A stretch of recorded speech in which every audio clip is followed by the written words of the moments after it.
নমস্কার বন্ধুরা, সবাই কেমন আছেন? নিশ্চয়ই ভালো আছেন। আহারে বাহারের আরও একটা নতুন ভিডিওতে আপনাদের সাথে শেয়ার করছি ভেটকি মাছের পাতুরি। ভেটকি মাছটা মোটামুটি আমি ঘরোয়া যেভাবে খাওয়া হয় সেইভাবেই নিয়ে এসেছিলাম। পাতুরি করব ভাবিনি, কিন্তু ছোটো মেয়ের আবদার যে মা অনেক দিন ভেটকি মাছের পাতুরি খাই না, তাই ভেটকি মাছের পাতুরি খাবো। তা করে নিলাম ভেটকি মাছের পাতুরি। ভেটকি মাছের পাতুরিটা করার জন্য মাছগুলোকে আমি ভালো করে জল দিয়ে ধুয়ে রেখেছি। মাছের মধ্যে কিন্তু কিচ্ছু মেশানো নেই। এখন কলা পাতা নিয়ে নিয়েছি। যেহেতু মাছগুলোকে মুড়তে হবে, তার জন্য কলা পাতাগুলোকে একটু স্টিম করে নিতে হবে। জল দিয়ে ভালো করে ধুয়ে জল ঝাড়াতে রেখেছি। এদিকে আমি হাফ মালা নারকেল, 50 গ্রাম কালো সর্ষে আর 15-16টা কাঁচা লঙ্কা নিয়েছি। আপনি কালো সর্ষের সাথে সাদা সর্ষেও কিন্তু মিক্স করে করতে পারেন, কিন্তু কালো সর্ষেতে যেহেতু ঝাঁঝ বেশি, তার জন্য আমি কালো সর্ষেটাই পছন্দ করেছি।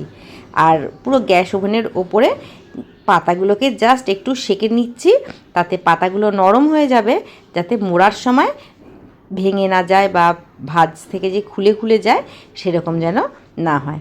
পাতাগুলোকে আমি একটু চওড়াই রেখেছি, অনেক সময় ফেটে যায় তো মুড়তে গেলে, তো তার জন্য আমি একটু বড় করে রেখেছি। আবার কয়েকটা সরুও রেখেছি, দুরকমভাবেই দেখাবো। মশলাটাকে আমি ভালো করে বেটে রেখেছি, মানে সর্ষে, নারকেল আর কাঁচা লঙ্কা।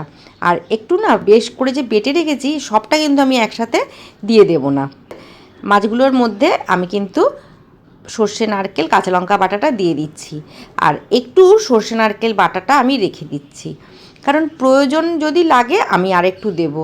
একটু বেশি করেই বেটেছি। অনুষ্ঠান বাড়িতে দেখবেন ভেটকি মাছের পাতুরি যখনই দেয় একদমই মশলাটা থাকে না, কিন্তু আমি তো ঘরে করব, তার জন্য একটু বেশিই বেটে রেখেছি, লাগলে আরও একটু দেবো। দিয়ে দিচ্ছি বেশ করে সর্ষের তেল। রান্নাটা কিন্তু টোটালি সর্ষের তেলেই করব।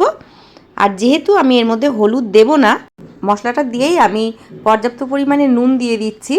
আর মশলাটা যখন বেটেছিলাম তার মধ্যেও কিন্তু আমি সামান্য নুন দিয়ে বেটেছিলাম। কাঁচা সর্ষে বাটছি তো, কারণ হচ্ছে গুঁড়ো সর্ষে যদি আপনি মেশান সেক্ষেত্রে কোনো সমস্যা হবে না। ধরুন আপনি নারকেলটা আর কাঁচা লঙ্কাটা বেটে নিলেন আর গুঁড়ো সর্ষে দিয়ে করছেন, সেক্ষেত্রে কোনো সমস্যা হয় না। কিন্তু যেহেতু আমি একদম গোটা সর্ষে বেটে করছি, সেক্ষেত্রে অনেক সময় বাটতে গেলে তেতো ভাব একটু আসতে পারে। তার জন্য যাতে তেতো ভাব না আসে আর খুব সহজে মিহি হয়ে যায় সম্পূর্ণ মশলাটা, তার জন্য সামান্য নুন দিয়ে বাটলে সেটা ভালো হয়। তা আমি সামান্য নুন দিয়ে বেটেছিলাম আর পর্যাপ্ত পরিমাণে নুন দিয়ে দিলাম এখন যতটুকু প্রয়োজন, আর দিয়ে দিলাম বেশ করে সর্ষের তেল। এবার এক একটা পাতা নেব আর পাতার মধ্যে মাছগুলো পুড়ে দেব, আর তার সাথে মশলা আর দুটো করে কাঁচা লঙ্কা দিচ্ছি। কাঁচা লঙ্কার ঝাল নেই তো, আর এখন যেই লঙ্কাটা বেটে দিয়েছি তাতে খুব বিশেষ ঝাল হবে না। তার জন্য কারোর যদি একটু ঝালের বেশি প্রয়োজন হয়, সেক্ষেত্রে কাঁচা লঙ্কাটা ডলে খেতে পারবে। আমি এটা বেশ চওড়া পাতার মধ্যে নিয়ে করেছি। বেশ সুন্দর করে দু সাইড দিয়ে আগে ভালো করে মুড়ে দিয়েছি, আর দুপাশ দিয়ে মুড়ে ভালো করে সুতো দিয়ে বেঁধে দিয়েছি। এটা চওড়া পাতা, কিন্তু এখন তো কলকাতায় ভীষণই পাতার অভাব, পাওয়া যায় না। তা আমি পাতাগুলো কিনে নিয়ে এসেছিলাম, তাই বেশ সুন্দর করে বড় বড় করে নিয়েই করতে পেরেছি। কিন্তু যদি মানে সেরকম অর্থে পাতা আপনি না পান, সরু পাতা দিয়েও সম্ভব। তা সেইটা কিভাবে করবেন সেটাকেও আমি দেখিয়ে দিচ্ছি। তাতেও কিন্তু বেরিয়ে যাবে না, দুটো সরু পাতা দিয়েও করা সম্ভব। আর সেটা ভালো করে র্যাপ করতে হবে যাতে বেরিয়ে না যায়। আর দেখুন এইভাবে আমি সুন্দর করে সাজিয়ে নিচ্ছি। এবারে দেখুন আমি একটা সরু পাতার মধ্যে করছি। যে প্রথমে একটা সরু পাতার মধ্যে রেখেছি, কিন্তু এই দুটো সাইড কিন্তু একটু ফাঁকা আছে। এবারে অপোজিটে এটাকে ভালো করে একদম র্যাপ করে নিচ্ছি। আরও একটা সরু পাতা নিয়ে অপর দিক থেকে ভালো করে মুড়ে দিয়ে র্যাপ করে নিলেই তাহলেও কিন্তু আর বেরোবে না। আর ব্যাস, এভাবেও কিন্তু আপনি সুতো দিয়ে ভালো করে বেঁধে নিতে পারেন, বা অনেক সময় টুথপিক থাকে, টুথপিক দিয়েও আটকিয়ে দেবেন, তাহলেও হবে। এভাবে আমি একে একে প্রত্যেকটা মাছকে র্যাপ করে নিচ্ছি। আমার রেসিপিস যদি আপনাদের ভালো লাগে, লাইক, শেয়ার, কমেন্টস করতে ভুলবেন না। আর আপনি যদি আমার চ্যানেলের নতুন বন্ধু হন, অবশ্যই চ্যানেলটিকে সাবস্ক্রাইব করবার অনুরোধ রাখছি।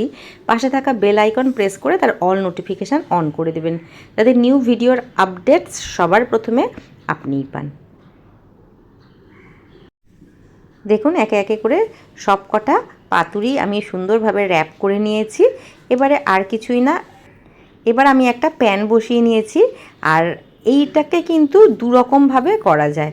এটা আমি খুব সহজভাবে করে দেখাচ্ছি, এতে কিন্তু বেশি টাইমের দরকার হয় না, খুব তাড়াতাড়ি এটা হয়ে যায়। এর মধ্যে আমি একটু সর্ষের তেল আর সাদা তেল মিশিয়ে দিচ্ছি। একে একে সবকটা পাতায় মোড়া পাতুরি আমি দিয়ে দিচ্ছি, দিয়ে এটাকে কিন্তু আমি ঢাকা দিয়ে রাখবো। প্রথমে কিন্তু আমি একটু ফুল স্টিমেই দিয়েছিলাম, 5 মিনিট ফুল স্টিমে দেওয়ার পর তারপরে একটু স্লো ফ্লেমে আপনি 10 থেকে 12 মিনিট যদি আপনি রাখেন তাহলেই কিন্তু আপনার পাতুরি রেডি হয়ে যাবে। দেখুন এই দিকটা পুড়ে গেছে, আবার ওই দিকটা করে দিচ্ছি, অপোজিট সাইডটা করে দিচ্ছি। এই রকমভাবে 5 থেকে 7 মিনিট রাখার পরে একটু মিডিয়াম ফ্লেমে কি একটু লো ফ্লেমে দিয়ে দেবেন, দিয়ে আস্তে আস্তে করে এটা হতে দেবেন। অন্ততপক্ষে 10 থেকে 15 মিনিট আপনার এটা করতে সময় লাগবে। আমার সমস্ত এই মাছের পাতুরিটা করতে টোটাল সময় লেগেছিল আধা ঘন্টা। আজকের মতন তবে এই পর্যন্তই, আবার দেখা হবে নতুন ভিডিও নতুন রেসিপির সাথে। ততক্ষণ ভালো খান, সুস্থ থাকুন, শুভ চিন্তা করুন। নমস্কার, ধন্যবাদ। সবাই ভালো থাকবেন, সুস্থ থাকবেন, সাবধানে থাকবেন।